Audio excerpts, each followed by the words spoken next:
We move to the swearing in, which is tomorrow.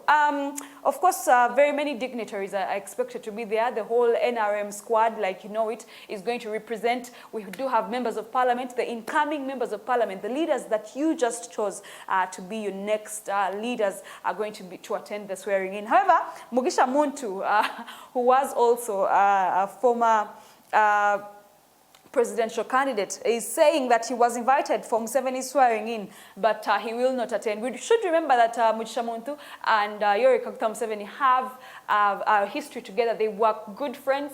They worked closely together. Muntu worked in Kaguta's government, and they had a good relationship going. However, Mugisha Muntu came out some years later and said, I was seeing the Museveni I used to know starting to change, starting to go off the mulamwa.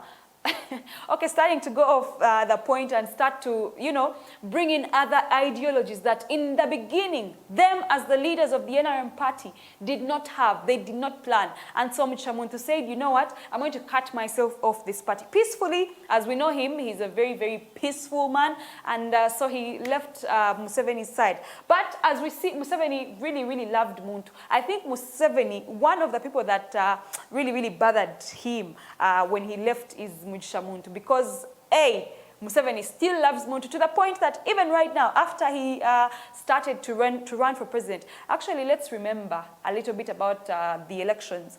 Do you remember any saga where Mugisha Muntu was hardly pressed like the other candidates that we were seeing here and there? Because if I remember very well, the Honorable Chagulanyi was always in the news, being tortured, being beaten, tear-gassed, and facing it rough for just deciding to cross over from music to become a politician. And of course, he's still facing those challenges up to now. But a person like Mugisha Muntu, yes, he would complain and come out and say, okay, today police stopped us and they tried to overdo what. And even we saw some, so there's a day we saw his Maje side come out where he told the officer, "Gwe."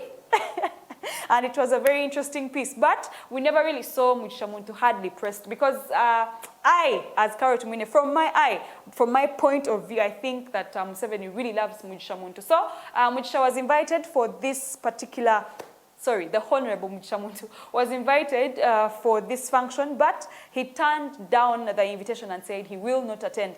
By the way, when you look at the people who campaigned strongly and moved around, the Honorable Tumukunde and Mugisha Muntu were all over the place, including Patrick Oboy Amodiat, by the way. But I would expect the support to come in highly for a man like Mugisha Muntu, which was not the case. But of course, the Ugandans are the ones who decided. And according to the polls indicate that you, my dear sisters and brothers, chose the president, Yoweri Kaguta Museveni, to lead you for another 5 years. I believe they're going to be 5 years of happiness, joy, improvement, because everybody deserves a second chance. If things did not go well, the other government, this time, he's a new president. He's a new Museveni. Like I and my colleagues on the first show told you earlier in January, that he's a new president. We are expecting everything new from him. And we're not going to judge him here and there just because he's swearing in. As you can see on our screens, that is some footage of the commanders making, practicing chakam chaka, which is, I can see the weather was even a bit cold. Man, I really respect people who wake up early. I respect them to go and start to march on behalf of our country. These people deserve a very big hand clap, but I don't know if I'm allowed to clap. Yeah, that's them doing grounds in the Kololo airstrip grounds. That's file footage. But later on tomorrow, of course, we shall have live footage coming in from those same grounds, swearing in the president of Uganda, Yoweri Kaguta Museveni. We really have a lot of things to look at when it comes to this particular mulamwa, and we should not forget that it is our topic of discussion. I will be allowing phone calls so that we can discuss this at length. For you as a Ugandan, what does this mean for you? You guys, as mothers, we've kept quiet for a long time, but every time they're telling us you're the Mama Africas, you're the mothers of tomorrow, you're the leaders of the future, whatever. we have not had any strong opinion from the women's side. What do you as women think? Gwengo mchala chicho subira after President Museveni swearing in, and of course from the point of view of mothers, have we been helped enough? Has the help come in? Of course, if you look at the glitches that we've been having, for example, maternity care is still a problem in Uganda, where you go to hospitals and find that there are no enough beds for mothers to give birth, and they have to go private means, which is a bit expensive. Nobody, not everybody in Uganda right now can afford to have these beds, to have luxurious healthcare life, yeah? And that's why, of course, the government had planned to make this free of charge, to make healthcare free of charge, especially to expectant mothers. But you get into a hospital like in Bududa, and you just want to cry. There are no medics, there are no medical personnel to attend to these women. Up to now, after 35 years of the government trying hard to put some methods of solving this. However, it is still a very big challenge, not only for the pregnant mothers, even those the ones that have given birth. There's the maternity, the pediatrics part of it is still lacking. The pediatrics is the healthcare of children, where children have their own hospitals and you find they have their own doctors. It is still a very big challenge. So, Gwenga Mama, what are you thinking about this? The schools have been, now their schedules have totally and completely been changed. Senior 6 are just completing their exams, and some of you are single mothers. You don't even know what is your next step in life. But we are swearing in a new president. What do you expect from him?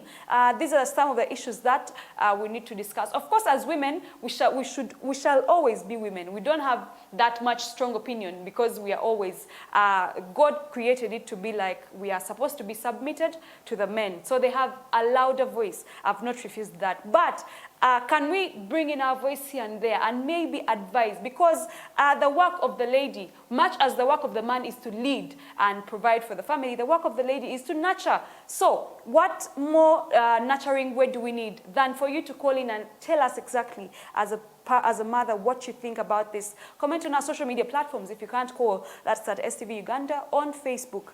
Now, as we get to the swearing in of the president as well tomorrow, there is a very big problem of public debt, where Uganda is still in a very, very deep debt, and Uganda is unable to exclusively finance its ambitious infrastructure projects from the domestic revenue due to a narrow tax base. Of course, our colleagues in the Daily Monitor managed to cover a very long piece that I would like to share with you, and you understand that really, as they increase taxes on this, that, and the other, we are in debt. As we are swearing in a new president, we are in debt, guys. What are we going to do as a country to finance this debt, to make sure that it goes off our necks? I'm sure you saw the screenshot. Tibuli Muna Uganda Bambanja 1.5. Even when you didn't use it, even when you don't know how it got to that point. But here are the details. So officials said that tax revenues are lower than 16% of the GDP, which is the average for African countries. If you are lower than 16% of the GDP in taxes, then you are doing really terrible. And of course, Uganda is one of those. Now, part of the problem, according to the experts, is that the government's failure to effectively collect taxes and collect revenues from the informal sector that roughly accounts for half of Uganda's economy. Of course, half of Uganda's economy, if not refused, comes from the private sector. People who ship in things, clothes to sell them, people who ship in furniture, ceramics, I've already said furniture, everything else like that, carpets, whatnot. Boosting economy. But we are looking at a situation where it is not even being implemented right about now. The tourism sector is being affected because of the tourists that are no longer coming in. So you find that we still have a very big challenge financially. And where does Uganda's money go? Where do the taxes go, for example? These are the questions that we should ask ourselves, even before getting into the whole funny thing of me, I'm opposition, and you're the other side, so let's try and be enemies and stuff like that. How about we think about such issues? Because if we don't, trust me, and things are not going to change because the government is going to decide to change them or something. Where will the government find us? We need to meet in the middle. Around there, we need to create middle ground for us to meet them and they also meet us somewhere. So as Ugandans, I'm giving you this information to see what you can do about it. But the truth is that we are in deep debt. So the investigations reveal that government's plan to finance up to 80% of its budget from local revenue has failed because of its inability to generate sufficient domestic revenues. Now, to plug the financial hole, the country has increased its borrowing from both external and domestic creditors, plunging the country to near debt distress. I really do hope that Uganda is still ours as we speak right now, because you could think that we have enough debt and we don't have to go ahead and borrow again. But the situation is getting worse in a way that now we have to even borrow some more. We have to borrow from the domestic people we've been borrowing from and also the global funding. We are now going to borrow again. We are in debt, but the debt that we have is not enough. We are planning to borrow again. What causes this public debt? Where does the money that we borrow go? How is it used? Which projects have been worked on so that we say that, okay, this project, the Isimba Dam, it's a tick. We are done with that one. Then, which other project and how is it boosting our economy? Anyway, because if we look at the roads that have been built, we would expect that inputs and exports are moving on smoothly. But now the country is on lockdown and things are slower than usual. What is going to happen? You're going to find, actually, I do not think that as the media, we know exactly the heft of this debt, because we are not insiders. We just can't walk into someone's office and be like, explain to us exactly which debt do we have and how do we pay it? Where did you get the money from? We haven't done that yet. As me, as a journalist, I haven't done that to make sure that I find out this information. That means that the information we don't know, which might even break our hearts. So for now, just know that we are still in very, very deep debt, which is an alarm to us as Ugandans to maybe pray. I think we should pray. I think we should pray, because what are we going to do about it? Do you have the money to lend Uganda? I don't have the money to lend Uganda. If this is going to be possible, but I really do hope that Uganda is not slowly being owned by the people who are dating us. Because imagine dating us, I mean D-E-B-T, not dating of going out. Imagine a place where we get to and there are these guys demanding Uganda and they're saying, since you failed to pay, because it's like a loan. If you take a loan from the bank and after some time you fail to pay, they come for your collateral. If you put the only land that you have, they'll come and take it, auction it and sell it cheaply. If you put your car as collateral, they'll come and say, okay, since you failed, we've run after you, you promised to pay and you didn't pay in the long run.